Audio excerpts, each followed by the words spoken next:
Hey friends, Miss Melissa here from my office in the library. I'm sharing today Stuart Little, page 72, which starts us off with chapter 11, the automobile.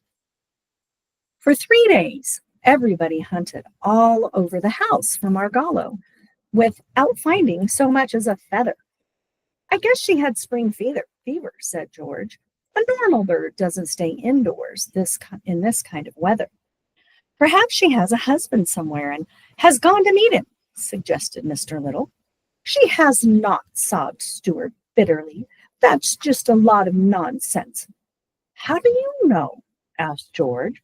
Because I asked her one time, cried Stuart. She told me she was a single bird. Everybody questioned Snowbell closely, but the cat insisted he knew nothing about Margallo's disappearance.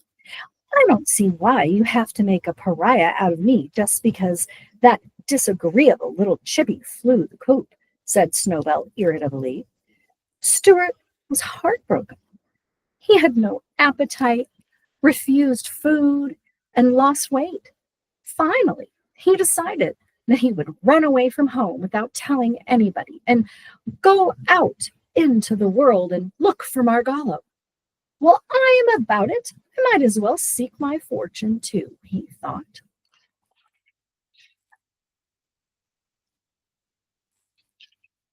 He has a plan. Before daybreak next morning, he got out his biggest handkerchief, and in it he placed his toothbrush, his money, his soap, his comb and brush, a clean suit of underwear, and his pocket compass. I ought to take along something to remember my mother by, he thought, and so he crept into his mother's bedroom, where she was still asleep, climbed the lamp cord to her bureau, and pulled a strand of Mrs. Little's hair from her comb. He rolled the hair up neatly. Oh, look at the comb.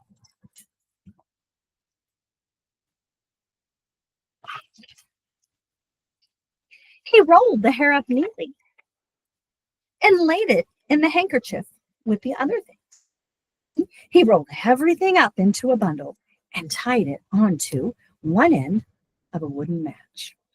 With his gray felt hat cocked jauntily on one side of his head and his pack slung across his shoulders, Stuart stole softly out of the house. Goodbye, beautiful house, he whispered. I wonder if I will ever see you again. Stuart stood uncertainly for a moment in the street in front of the house. The world was a big place in which to go looking for a lost bird. North, south, east, or west? Which way should he go? Stuart decided that he needed advice on such an important matter. And so he started uptown to find his friend, Dr. Carey, the surgeon dentist, owner of the schooner Wasp.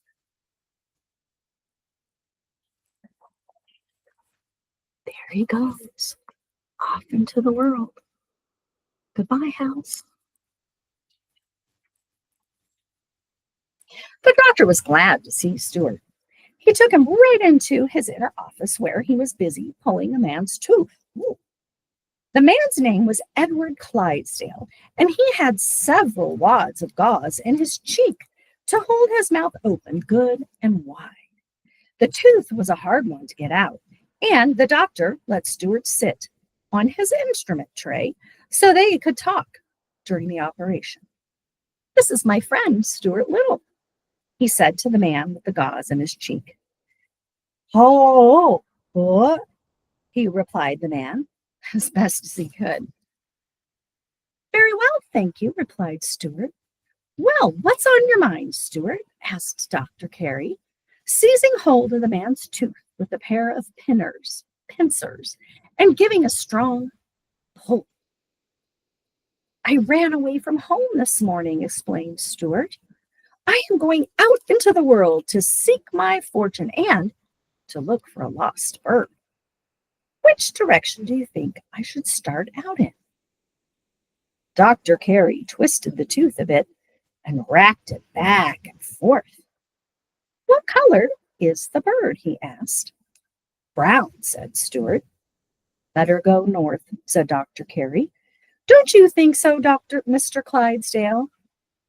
"Och and andro ark," said Mr. Clydesdale. "What?" cried Stuart. Poor Mr. Clydesdale. Look at him there in the dentist chair.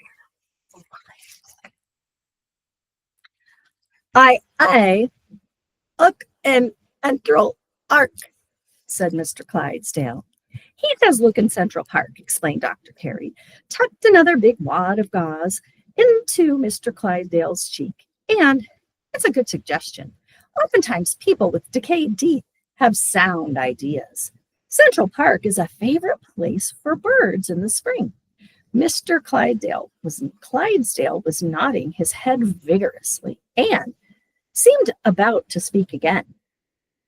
"Eh, oh, okay, ud, and andro ark, egg, ork, even, and Oxford, Elway, and in Connecticut." "What?" cried Stuart, delighted at this new kind of a talk. "What say, Mr. Clydesdale?"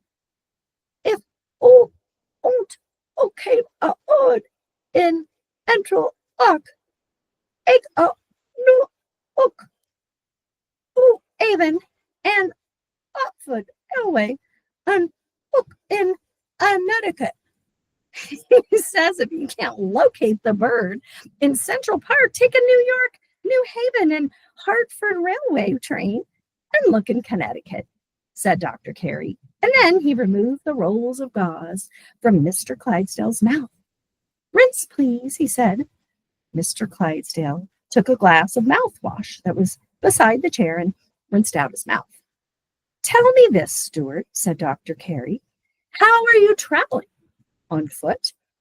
"Yes, sir," said said Stuart.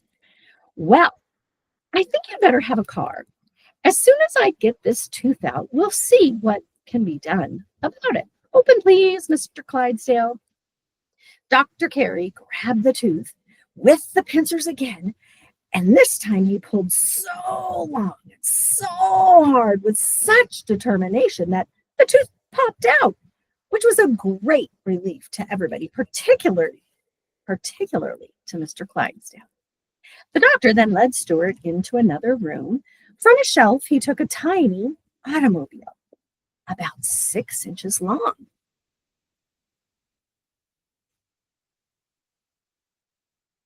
The most perfect miniature automobile Stuart had ever seen. It was bright yellow with black fenders, a streamlined car of graceful design. "I made this myself," Dr. Carey said. "I enjoy building model cars and boats and other things when I am not extracting teeth. This car has a real gasoline motor in it. It has quite a good deal of power. Do you think you can handle it, Stuart?" "Certainly," replied Stuart, looking into the driver's seat and blowing the horn. Toot, toot. "But isn't it going to attract too much attention? Won't everybody stop and stare at such a small automobile?" "They would if they could see you," replied Dr. Carey, "but nobody will be able to see you or the car."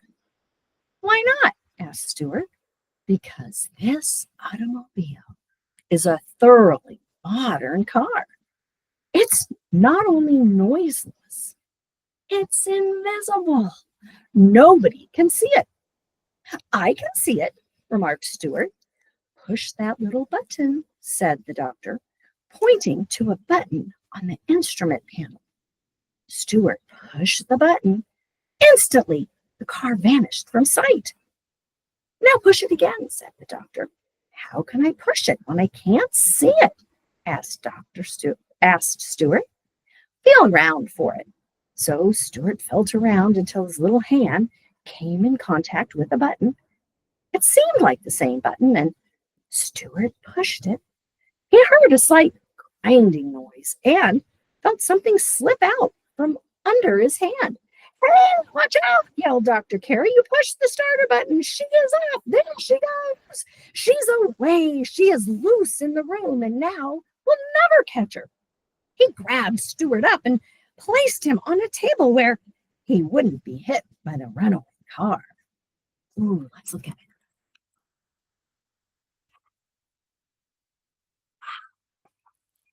Oh, my goodness.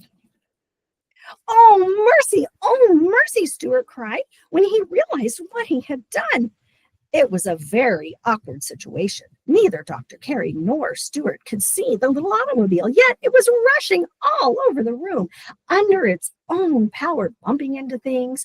First, there came a crashing noise over by the fireplace. The hearth broom fell down. Dr. Carey leapt for the spot and pounced on the place where the sound had come from.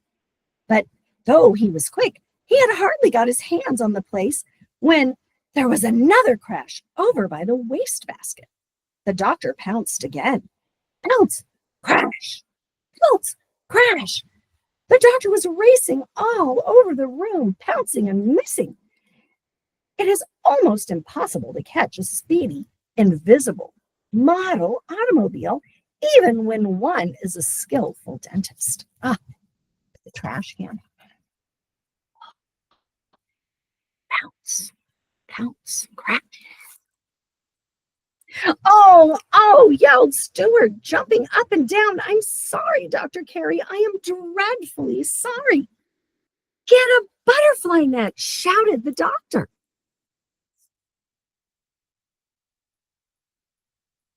Oh, look. Wait a minute. Just so happened.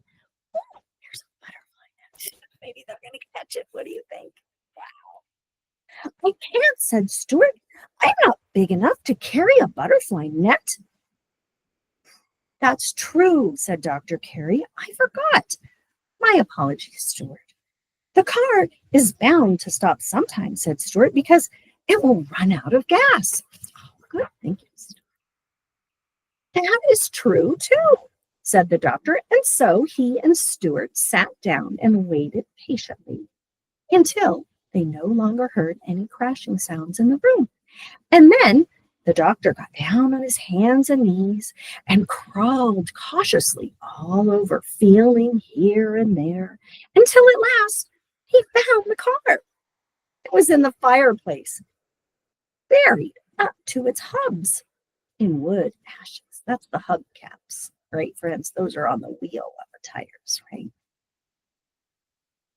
The doctor pressed the proper button, and there it stood in plain sight again. In front, its front fenders crumpled, its radiator leaking, its headlights broken, its windshield shattered, its right rear punctured, and quite a bit of yellow paint scratched off the hood.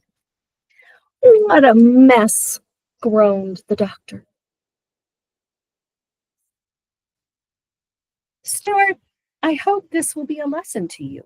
Never push a button on an automobile unless that you are sure of what you are doing.